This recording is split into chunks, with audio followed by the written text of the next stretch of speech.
Nah, saya pengen cerita dikit tentang Sulaiman Spirit. Saya belajar banyak tuh. Dan ini yang nanti kita hembuskan gitu ya ke seluruh kadin di seluruh tanah air. Bahwa nggak ada alasan, nggak ada alasan gitu loh untuk tidak malah lebih daripada sebelumnya. Jadi pada suatu ketika Mas Anin, izin Allah Subhanahu Wa Taala, Mas Bukrit, Sulaiman jatuh. Sulaiman kan kita tahu ya, Mas Ipang ya. Sulaiman ini Bapak Ibu adik-adik yang masih hadir, Sulaiman ini putra Daud. Sulaiman siapa dia? Putra Daud. Tapi ketika dia menyandang gelar putra Daud, nggak ada yang bisa diceritakan. Tidak ada yang bisa diceritakan. Tuhan cerita di surat Shad hanya satu ayat saja tentang Sulaiman. Siapa? Putra Daud. Sampai suatu saat kemudian Sulaiman kena masalah. Begitu kena masalah, hancur. Kerajaannya dicabut, hilang. Kekuatannya dicabut, hilang. Bahkan dianya sendiri, Mas Erwin, lumpuh. Jadi Sulaiman pada satu titik bukan cuma kekayaannya dan kekuasaan yang diambil, tapi kesehatannya pun diambil, lumpuh. Digambarkan oleh Quran, walaqad fatanna Sulaimana wa alqaina ala kursiyyihi jasada summa anab. Hancur dia. Tapi omongannya ketika di bawah, waduh, nomor 1. Bapak Ibu, senior-senior di Kadin, saya izin mengenali satu demi satu dan insya Allah mudah-mudahan jadi junior yang baik. Ketika di bawah Sulaiman, kalimat dia itulah yang membuat kemudian narasinya Quran besok tentang dia, yang tadinya cuma 1 ayat becoming 5 ayat. Kira-kira kayak beginilah, anak Kapolres besok jadi Kapolda. Ya biasa aja, namanya juga anak Kapolres. Anak ketua dewan kemudian jadi wali kota. Ya biasa aja, narasinya ya segitu aja. Anak orang paling kaya di kampung kemudian jadi orang paling kaya di kota. Ya emang begitu gitu. Anak kiai kemudian buka pesantren. Ya begitu. Maka Sulaiman tidak ada yang bisa diceritakan ketika dia belum jatuh.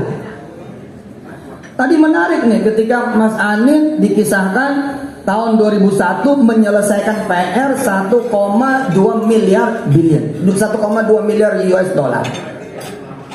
Itu episode, berarti episode Sulaiman. Nah, kalimat kita tuh diuji di situ.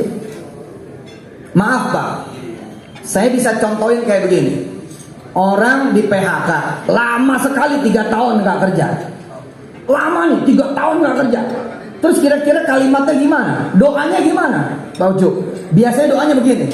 Ya Allah, biarin deh jadi satpam deh. Jadi security deh. Yang penting saya ada kerjaan. Nah, ini kalimat bukan Sulaiman. Bukan Sulaiman. Orang ngontrak nggak bayar 4 bulan. Terus dikasih tahu kalau lu nggak bayar lu mesti keluar. Terus dia berdoa, ya Allah 1 bulan aja engkau kasih saya duit buat ganjel. Nah, itu bukan Sulaiman. Lalu kalau Sulaiman seperti apa doanya? Ikutin dia. Begitu dia jatuh, doanya gimana? Ya Allah, minta kembali kerajaan bapak saya. Enggak. Dia malah bilang, enggak usah. Enggak usah dibalikin kerajaan Daud, enggak usah. Terus kata malaikat, apa yang kau minta Sulaiman? Aku minta kerajaan yang baru, yang lebih besar daripada kerajaan bapakku, dan tidak ada yang menyamai sepeninggal diriku. Itu dia doanya Sulaiman. Digambarkan oleh Quran, qala rabbighfirli wa habli mulka, empire. Jadi kalau pengusaha lagi saat susah begini, waktunya beli-beli gitu, belanja gitu, tunjukin kita ini gak susah, gue beli tanah lu. Kapan? Iya besok. Serius ini. Narasinya jangan ngikutin susah gitu. Weh, lo beli rumah gua dah. Mana ada pengusaha suaranya seperti itu. Lo beli rumah gua dah. Gua gade rumah. Nggak ada cerita. Ceritanya adalah, lo kalau ada yang susah lo kasih tahu gua. Wow, Sulaiman. Sulaiman itu. 99 izin Mas Konkret, 99 saya pakai doa pertama kalinya. Saya habis ngaji itu tentang Sulaiman, oh gitu kalimat. Maaf ya, kita ini kan memang doanya doa orang susah. Kalau belanja pun belanjanya belanja orang susah. Ketika kita kecil, remaja beli pisang, bang beli pisangnya dong, berapa? Satu. Orang susah banget sih itu.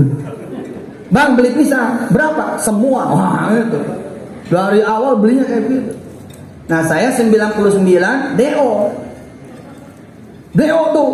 Udah baca Fatihah, baca Yasin, baca sholawat, nganterin berkas, tidak diterima. DO. Begitu DO di depan kampus, saya berdoa nih, angkat tangan. Ya Allah, mudah-mudahan IAIN nih bisa nerima saya lagi. Tapi saya ingat, bentar nih, kok doanya nggak Sulaiman banget ya? Akhirnya saya rubah tuh. Saya doanya. Saya doa, ganti. Doanya salah nih. Cancel. Ya Allah gini aja, gini. Kasih saya kampus sendiri aja. Supaya kapan aja saya bisa diwisuda. Kasih saya kampus sendiri aja. Supaya kapan aja saya mau diwisuda bisa. Itu doanya. Nah saya tadi di pesawat ngobrol sama Bang Ivan, sama Mas Konkret, sama ketua kita, Ketua Umum Kadin insya Allah, tentang hope. Dan dimulai dari omongan, dari pikiran, dari tulisan. Seperti Musa ketika berdiri di depan dia laut, Pak Anil.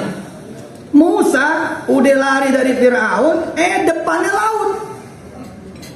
Falamma tara'al jam'ani qala ashabu Musa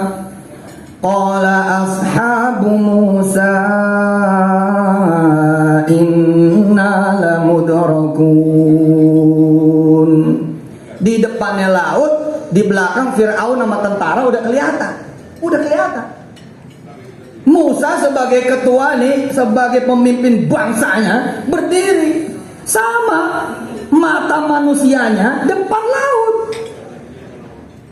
Mata manusianya dia melihat belakang Fir'aun, tapi dia nggak pakai lo mata manusianya, yang dia pakai bonita mata iman.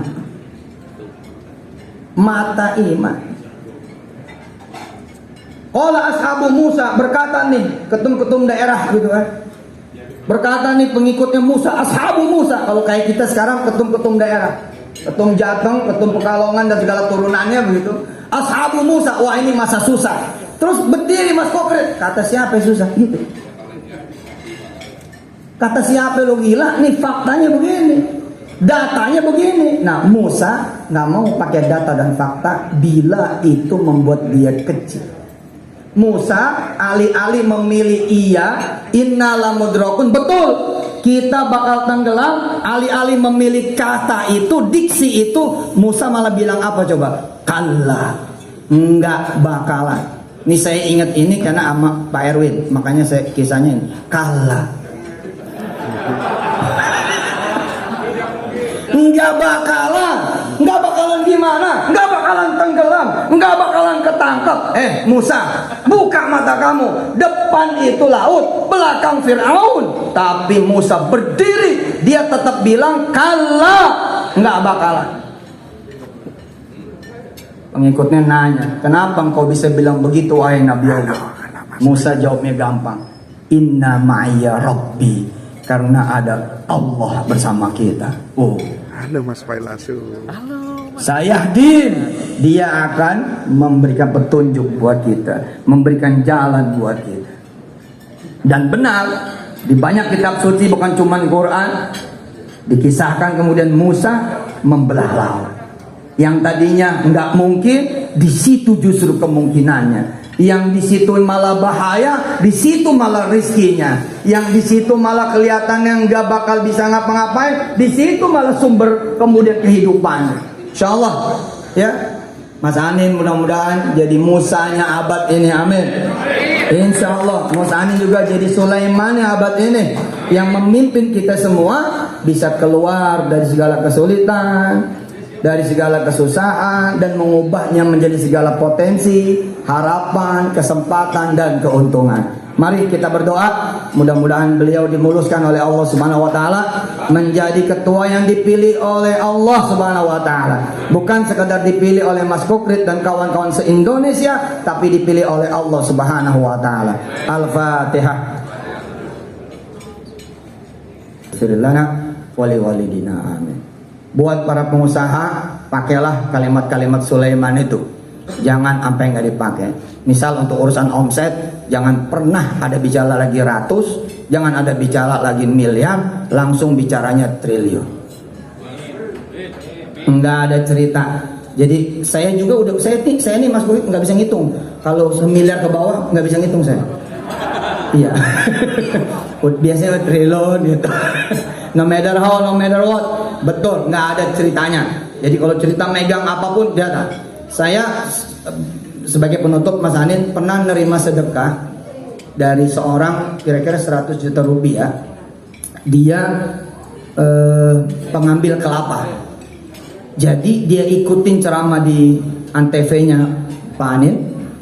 Dia berdiri di atas pohon kelapa. Dia bilang, pandangan saya Pak Ustadz ke Eropa. Luar biasa tuh. Tukang kelapa nih di Banten. Jadi dia naik, terus dia bilang, mata saya ngelihatnya ke Eropa. Pada saat itu saya nggak ngerti bahwa besok saya bisa jual cangkang kelapa ke Polandia.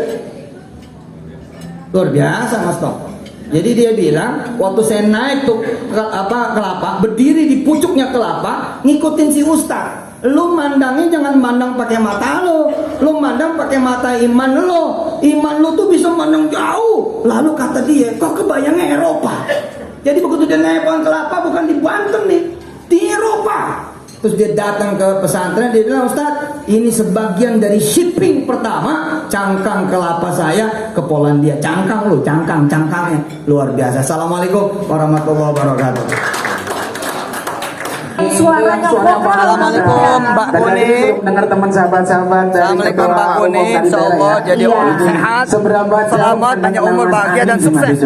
Dan Quran itu loh. Mudah-mudahan sangat jauh. Mas Alim itu